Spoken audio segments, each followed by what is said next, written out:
What's up, my little cheese biscuits? I would have had this review up sooner, but I actually met up with Pony Studios a couple days ago and decided to hang out with them. Okay, fine, here's the unedited picture. The real reason I've been gone is simply because I ended up catching a sore throat.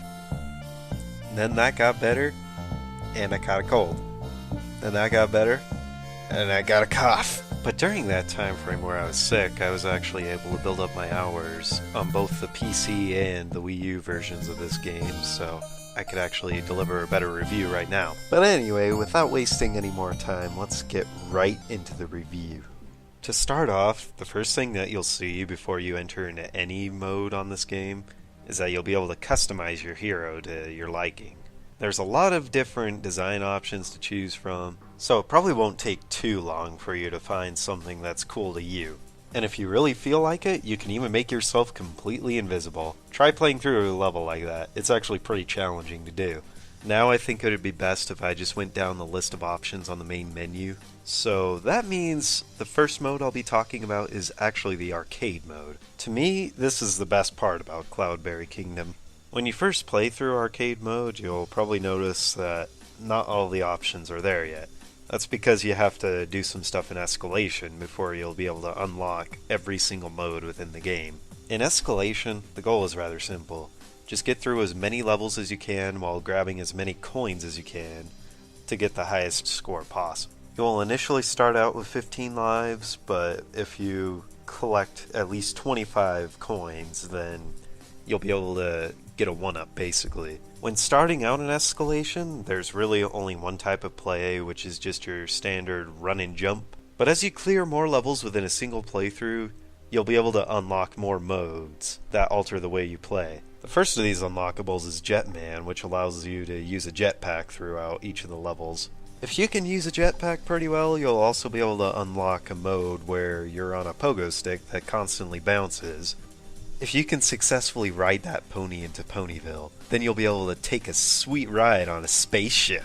If you manage to do even better in the initial classic mode of Escalation, then you'll be in for a rather interesting mode. One of my main beefs with it is the name itself, Fat Bob. For those of you that watched a few episodes of my Cloudberry Kingdom Let's Play, it's no secret that I've ranted about this one several times. It's also something I've discussed with others while in several different Skype calls. This should simply be called Giant Bob because when the width increased, the height increased by more. I also can't recall any fat people that actually have the ability to run super fast like you do in this mode.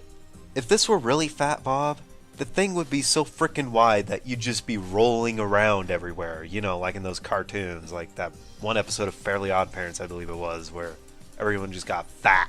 But minor nitpicks aside, this mode actually does control rather well, just like all the other modes except for one, which I will get into later. After that comes Tiny Bob, which is pretty self-explanatory. There's also Gravity Bob, which makes it seem like you're playing a game of VVVVVV. I really hope I'm saying that name right. You can also play so you're allowed to double jump, which that's self-explanatory too. Or you can try to control your momentum with the wheelie mode. If you just want to relax with something easy, I'd recommend trying out the Rocket Box mode, as that's mainly just tapping the jump button repeatedly until you get to the exit.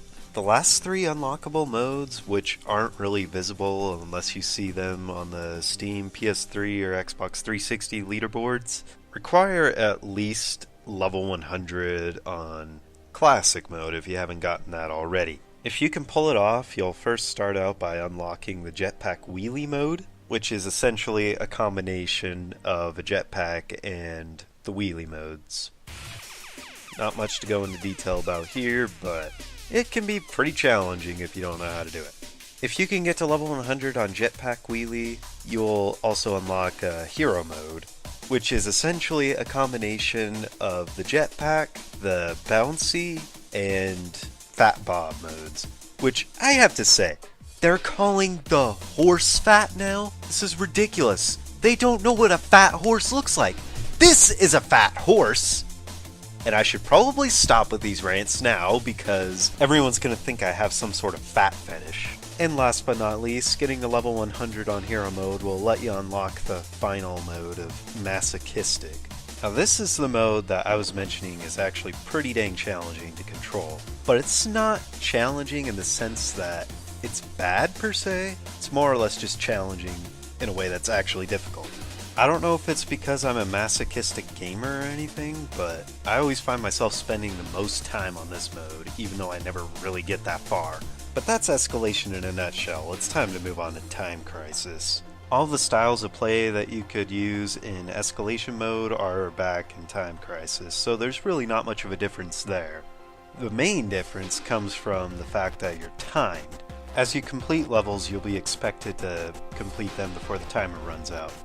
But along the way, you can collect coins, which increase your timer by about a second for each coin that you get. But keep in mind that if you happen to die after collecting a certain amount of coins on any level, those coins that you collected will remain collected. So it's best if you try to collect all the coins without dying, which might be common sense to a lot of you, but I get pretty suicidal in Minecraft, so maybe it's not so obvious.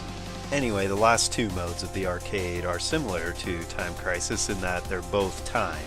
In Hero Rush, instead of just being stuck with any one particular type of hero, it randomizes what kind of hero you get with each level that you complete. In Hybrid mode, the level generator will combine multiple different types of heroes to create a unique experience for each level that you play.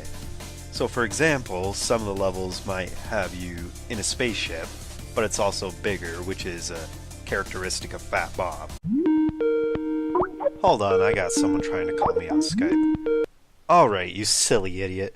What's so important that you need to interrupt my review? What's up, my little cheese biscuits? I actually have a fat fetish. Aw, you stupid splicing piece of crap! I never said that, you...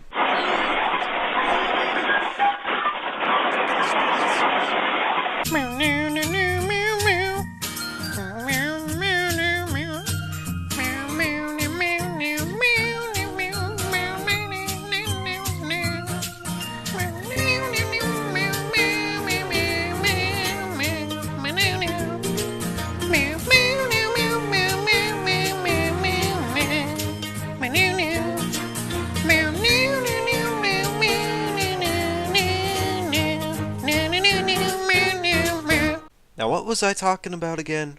Oh yeah, Hybrid Rush. To put it simply, it's like combining a toaster and a cheeseburger to somehow get a chocolate cake.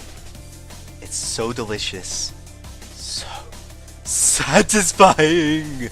Needless to say, I think this game's arcade mode is pretty dang solid.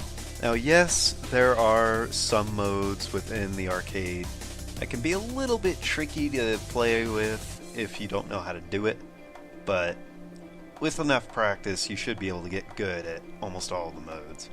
Even the masochistic mode, which a lot of people can't really get that far in anyway. Now that I've rambled about the arcade long enough, I think it's time I finally get into story mode, which there's certain things I like about it and certain things I don't. For one, the cutscenes, I like the animation in them, but a lot of the dialogue is just so cheesy. I mean, just listen to this. I'm gonna shred you like a 20-year-old tax return!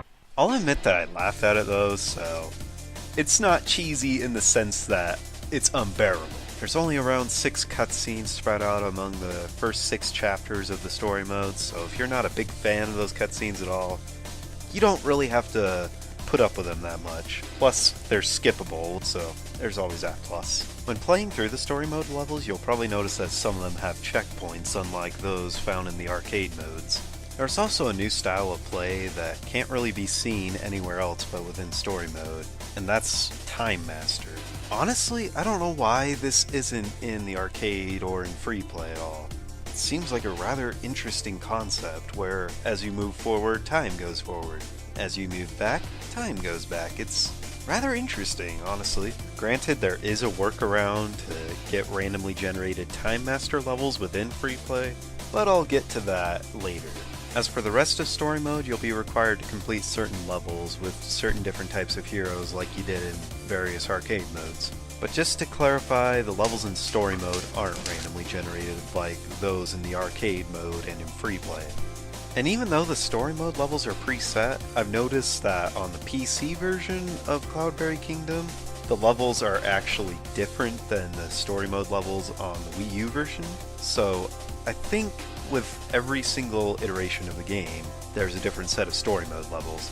When it comes to story mode, unless you're a masochist like me, I'd just stick with chapters 1 through 6, because chapter 7 is where it gets brutally difficult.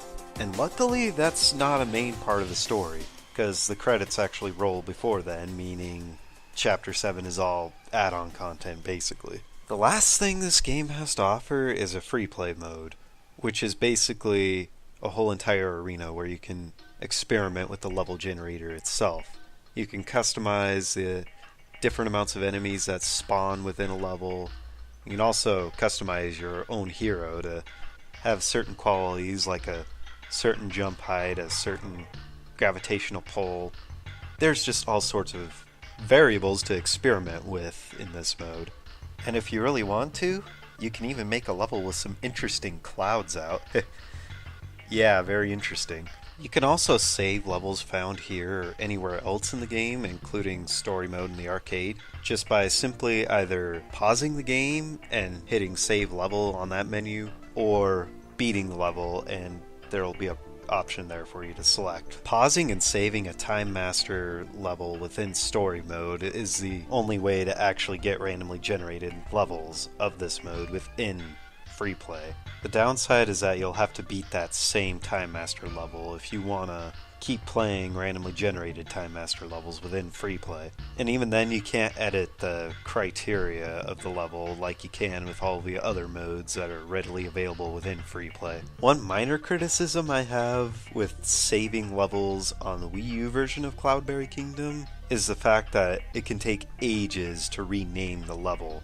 If you're using the gamepad, you can't really use it to just tap in letters for the name that you're trying to put in. You have to use the D-pad in order to scroll up and down through the letter selection, and then keep pressing A every time you get the right letter. On the PC version of Cloudberry Kingdom, this problem is non-existent, as you can actually use the keyboard to name your level. But in the end, what do I really think about Cloudberry Kingdom? To be honest, I think it's a rather good game. Now sure, there are a few issues here and there, and it's not perfect, but in the end, what game is perfect? There's always some flaw with a game, whether it be big or small. To me, what I consider a great game is one that I have fun playing. And Cloudberry Kingdom is very, very fun to play. In fact, it's actually rather addicting too. Like the first day I ended up getting it, a whole bunch of my Skype friends can tell you this one. I told them I was just gonna be right back because I was just gonna do something.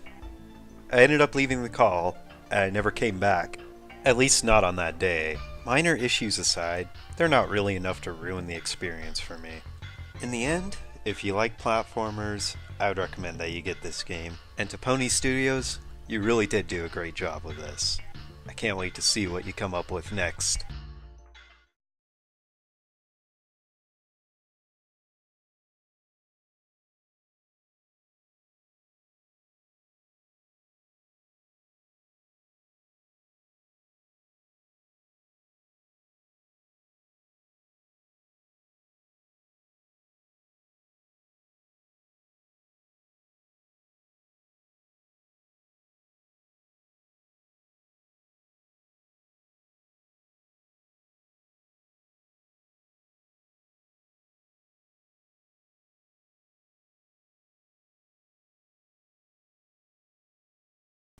I'm sorry, but I have to make this joke one more time. My little pony, my little pony, ah, my little pony. I used to wonder what ponying could be. My little pony, until you all shared its magic with me. Big adventure, tons of fun, a merciless path, infinite tests. Suiting gamers, all young and old, the magic makes it all complete. How My Little Pony, did you know Cloudberry is gonna rock?